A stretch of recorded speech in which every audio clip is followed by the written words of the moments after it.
ಈಗಾಗಲೇ ರಾಜೀನಾಮೆ ಕೊಡೋದಕ್ಕೆ ಸಿದ್ದರಾಮಯ್ಯನವರು ಬಹುತೇಕ ನಿರ್ಧಾರಕ್ಕೆ ಬಂದಿದ್ದಾರೆ. ನಾಳೆ ರಾಜೀನಾಮೆಯನ್ನು ಕೊಡಬಹುದು.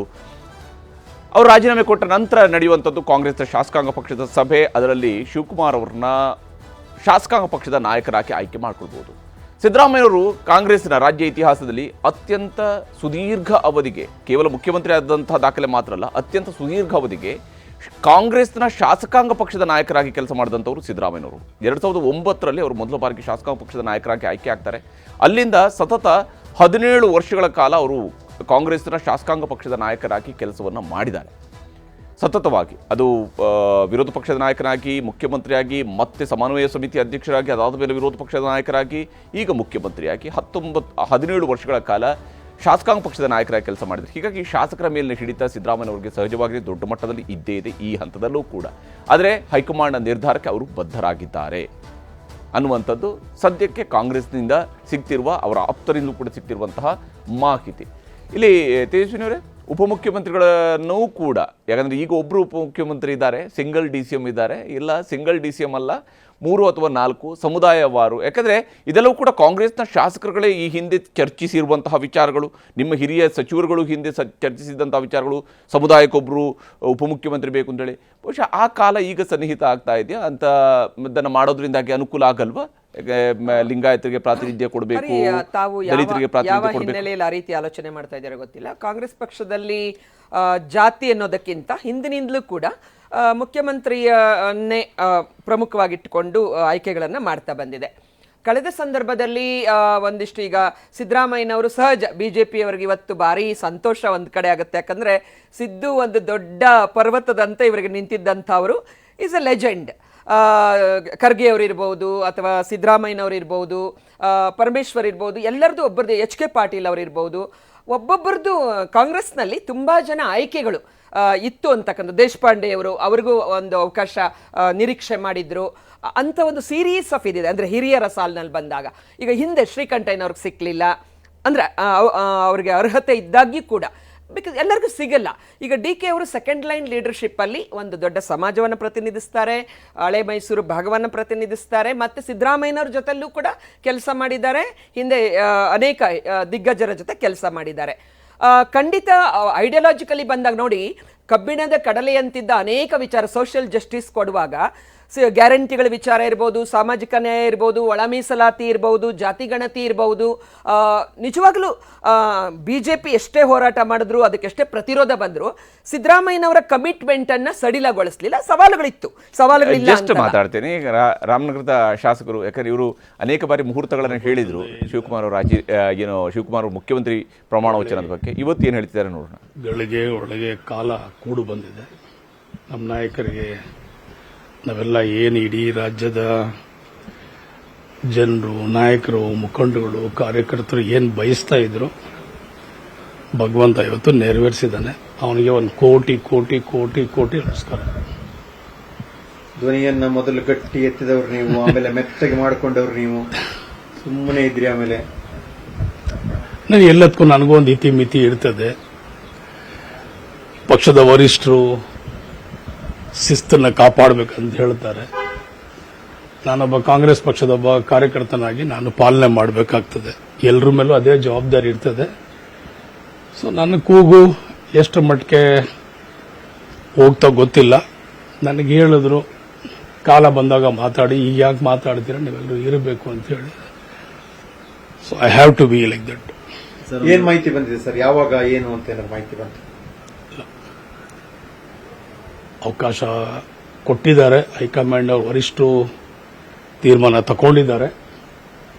ನೋಡೋಣ, ನಾಯಕರು ಬರಲಿ ಬೆಂಗಳೂರಿಗೆ. ಈಗ 11 ಗಂಟೆಗೂ 12 ಗಂಟೆಗೂ ನಾಯಕರು ಬರ್ತಾರೆ. ನಾಳೆ ಬರ್ತಾರೆ, ನಾಳೆ ಬೆಳಿಗ್ಗೆ ಬರಲಿ. ನನ್ನಂಗೆ ಸಾಕಷ್ಟು ಜನ ಕಾರ್ಯಕರ್ತರು, ಮುಖಂಡರುಗಳು, ನಾಯಕರುಗಳಿದ್ದಾರೆ. ಅವರೆಲ್ಲರ ಜೊತೆಲಿ ತೀರ್ಮಾನ ಮಾಡಿ, ಅವರು ಸ್ವಲ್ಪ ದೇವರು ಗಳಿಗೆ ಎಲ್ಲವೂ ಕೂಡ ಅವರು ಸ್ವಲ್ಪ ನಂಬಿಕೆ ಇಟ್ಟು ಸಂಪ್ರದಾಯದಲ್ಲಿ ಬೆಳೆದಂಥವ್ರು. ಸೊ ಒಂದು ತೀರ್ಮಾನ ಯಾವ ರೀತಿ ತಗೊಳ್ತಾರೆ ನೋಡೋಣ ಸಾಹೇಬ್. ನಿಮಗೂ ಕೂಡ ಸಾಕಷ್ಟು ಒತ್ತಡಗಳು ಕೂಡ ಬಂತು ಮಾತಾಡುವಂತ ಸಂದರ್ಭದಲ್ಲಿ, ಧ್ವನಿ ಎತ್ತುವಂತ ಸಂದರ್ಭದಲ್ಲಿ.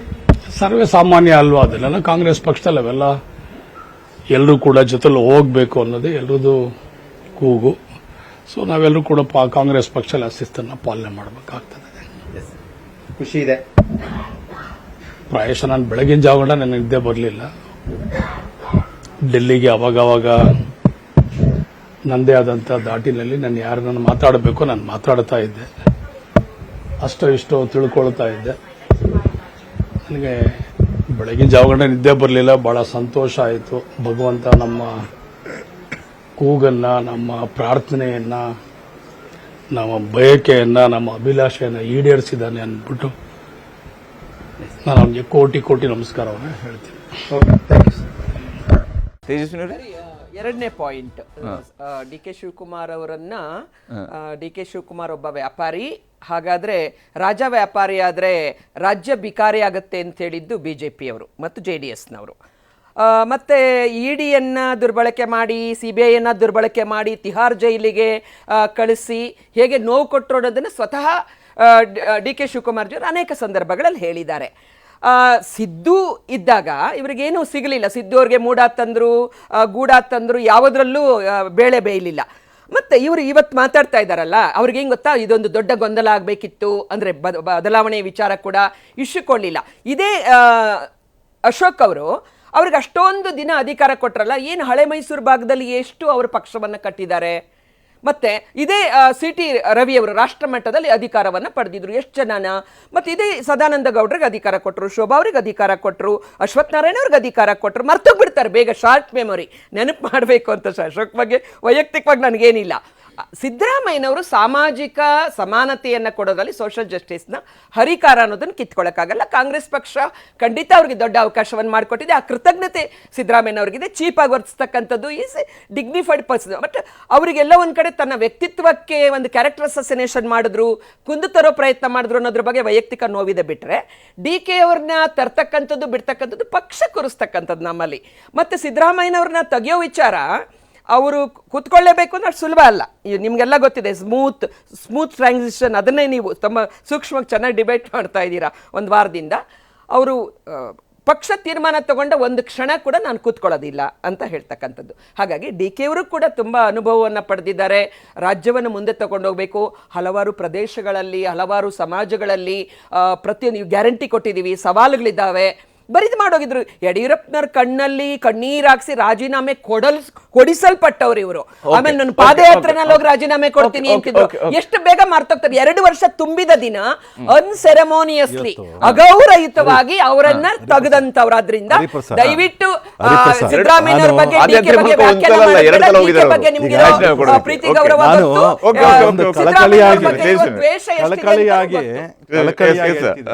ಇವತ್ತು ರಾಜ್ಯ 17 ಬಜೆಟ್ ಪ್ರೆಸೆಂಟ್ ಮಾಡಿರ್ತಕ್ಕಂಥ ಸಿದ್ದರಾಮಯ್ಯನವರು ಅವ್ರ 17 ಬಜೆಟ್ನ ವಿಶ್ಲೇಷಣೆನ SM ಕೃಷ್ಣ ಅವರು ಸದನದಲ್ಲಿ ಮಾಡ್ತಾರೆ. ಯಾವಾಗ ಅಂದ್ರೆ 5 ಬಜೆಟ್ 17 ಆಗಿರ್ಲಿಲ್ಲ, 5 ಆಗಿತ್ತು. ಆಗ ವಿಶ್ಲೇಷಣೆಯನ್ನ ಮಾಡಿ ವೈಟ್ ಪೇಪರ್ ಓಡಿಸ್ತಾರೆ.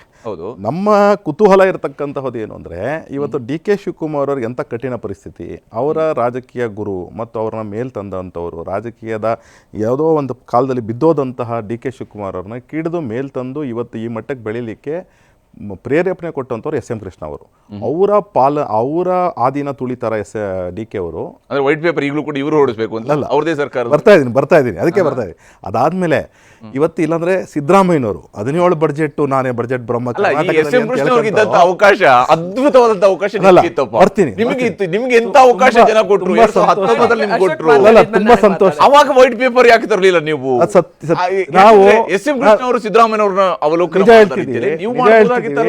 ನಿಜ ಹೇಳ್ತಿದ್ವಿ ಹರಿಪ್ರಸಾದ್ ಜಿ, ನಿಜ ಹೇಳ್ತಾ ಇದೀವಿ. ಯಾಕೆ 2019ರಲ್ಲಿ ನಮ್ಮ ಸರ್ಕಾರ ಬಂದಾಗ ಆವಾಗ್ಲೂ ನಮ್ಗೆ ಅವಕಾಶ ಇತ್ತು, ಇಲ್ಲ ಖಂಡಿತವಾಗ್ಲು. ಆದ್ರೆ ಈಗ ನೀವು ಬಳಕೆ ಮಾಡ್ಕೊಳ್ಳಿಲ್ಲ. ಈಗ ಜನಗಳಿಗೆ ನಾವು ಕೇಳ್ತಾ ಇದೀವಿ, ಸಿದ್ದರಾಮಯ್ಯನವ್ರನ್ನ ಕೇಳಿದ್ವಿ. ನಮ್ ಕೈಲಿ ಆಗೋದಿಲ್ಲ, ನೀವು ಕೇಳಿ ಸಿದ್ದರಾಮಯ್ಯನವ್ರನ್ನ ನಾವು ಕೇಳಿದ್ವಿ.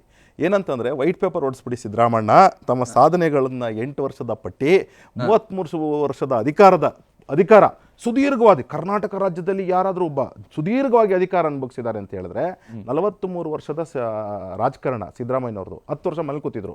ಈ 34 ವರ್ಷ ಅಧಿಕಾರ, 1.5 ವರ್ಷ ಬಿಟ್ಟು ಮಿಕ್ಕಿದ ಎಲ್ಲವೂ ಸಹ ಅಧಿಕಾರ ಮನೇಲಿ ಕೂತ್ಕೊಂಡಿರೋ ಗೂಟುಕಾರು 10 ವರ್ಷ. ಸರ್ಕಾರಿ ಮನೆ ಅದೇ 89 ಸೋತಾಗ 99 ಸೋತಾಗ 2 ಅವಧಿ ಮಾತ್ರ ಮನೇಲಿ ಕೂತಿದ್ದು. ಅದು ಬಿಟ್ಟು ಇನ್ನೆಲ್ಲ ಅಧಿಕಾರನೇ. ಅಂತಹ ಸಿದ್ದರಾಮಣ್ಣ ನೀನು ವೈಟ್ ಪೇಪರ್ ಓಡಿಸ್ಬಿಡೋಣ. ನೀನು 17 ಬಡ್ಜೆಟ್ ಮಂಡನೆ ಮಾಡಿದ್ಯಾ, 8 ವರ್ಷ ಮುಖ್ಯಮಂತ್ರಿ ಆಗಿದ್ದೀರಾ. ನೀವು ವೈಟ್ ಪೇಪರ್ ಓಡಿಸ್ಬಿಡಿ ಅಂದ್ರೆ ನನ್ನ ಬಡ್ಜೆಟ್ಟೇ ವೈಟ್ ಪೇಪರ್. ಬಡ್ಜೆಟ್ ಪೇಪರ್ನ ನಾನು ನನ್ನ ಕಾರಲ್ಲಿ ಇಟ್ಕೊಂಡಿದ್ದೀನಿ.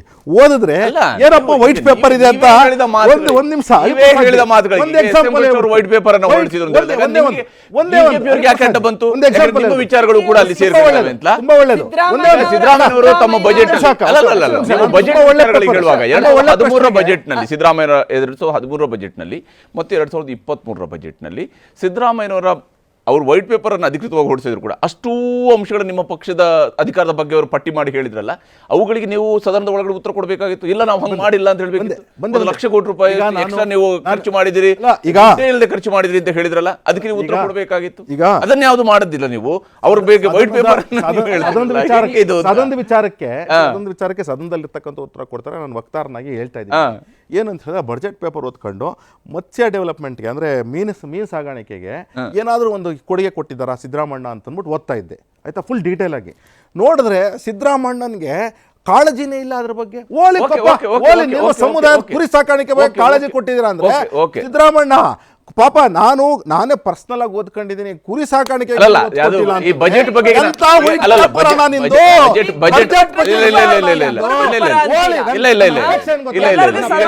ಈಗ ನಾವು ಬಜೆಟ್ ಬಗ್ಗೆ ಚರ್ಚೆ ಮಾಡಿದ್ರೆ ಬಜೆಟ್ ಬಗ್ಗೆ ಡೀಟೇಲ್ಸ್ ಇಟ್ಕೊಂಡು ಚರ್ಚೆ ಮಾಡಬೇಕು.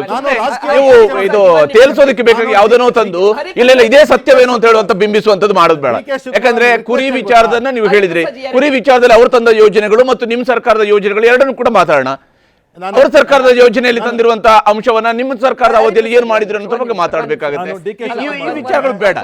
ಈಗಿರುವಂತಹ ರಾಜಕೀಯದ ವಿಚಾರಗಳು ನಿಮ್ಮ ಪ್ರಕಾರ ಹಾಗಾದ್ರೆ ನಿಮ್ಮ ಪ್ರಕಾರ ಭಾರತೀಯ ಜನತಾ ಪಕ್ಷದವರ ಪ್ರಕಾರ ಹಾಗಾದ್ರೆ ಇಲ್ಲಿ ಇವರ ನಡುವೆ ಏನು ಗಲಾಟೆಗಳಾಗಬೇಕಾಗಿತ್ತು ಅಂತ ಗಲಾಟೆಗಳಾಗಬೇಕಾಗಿತ್ತು. ನೀವು ಆಡಳಿತವನ್ನ ಹಸ್ತಾಂತರ ಮಾಡುವಾಗ ಕಣ್ಣೀರು ಹಾಕಿರುವಂತದ್ದು ನೋಡಿದೀವಿ, ಪಾದಯಾತ್ರೆಯನ್ನ ನಾವು ನೋಡಿದೀವಿ, ಹೊರಗಡೆ ಸ್ವಾಮೀಜಿಗಳ ಗಲಾಟೆಯನ್ನ ನೋಡಿದೀವಿ, ಸ್ವಾಮೀಜಿಗಳು ಬಂದು ಅಧಿಕಾರದ ಇಳಿಸಬಾರದು ಅಂತ ಹೇಳಿ ನಡೆಸಂತ ಹೋರಾಟಗಳನ್ನ ನೋಡಿದೀವಿ. ಇದೇ ಆಗಬೇಕಿತ್ತು ಅಂತಲ್ಲ, ಇದು ಆಗಿಲ್ಲ ಅಂತ ಬೇಸರ ಇದೆಯಾ ನಿಮಗೆ? ನಮ್ಮ ವಿಚಾರ ಇಷ್ಟೇನೆ. ನಮಗೆ ಈಗ ಮುಖ್ಯಮಂತ್ರಿ DK ಶಿವಕುಮಾರ್ ಅವರು ಆಗ್ತಾರೆ ಅಂತ 2023 ಘೋಷಣೆ ಮಾಡ್ಕೊಂಡಂಥವ್ರು ಅನೇಕ ಜನ ಕಾಂಗ್ರೆಸ್ಸಿಗರಿದ್ದಾರೆ. ಅದು ಸ್ಟೋನ್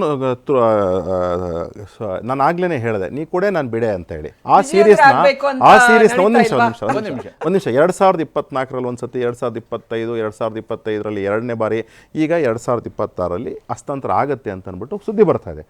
ಸುದ್ದಿ ಏನಾರ ಮಾಡ್ಕೊಳ್ಳಿ, ನಮಗೆ ಇವತ್ತು ಕರ್ನಾಟಕ ರಾಜ್ಯದ ಕನ್ನಡಿಗರ ಚಿಂತೆ ಇದೆ. ನಮಗೆ ಆ ಕನ್ಸನ್ನಿಂದ ನಾವು ಹೇಳ್ತಾ ಇದ್ದೀವಿ.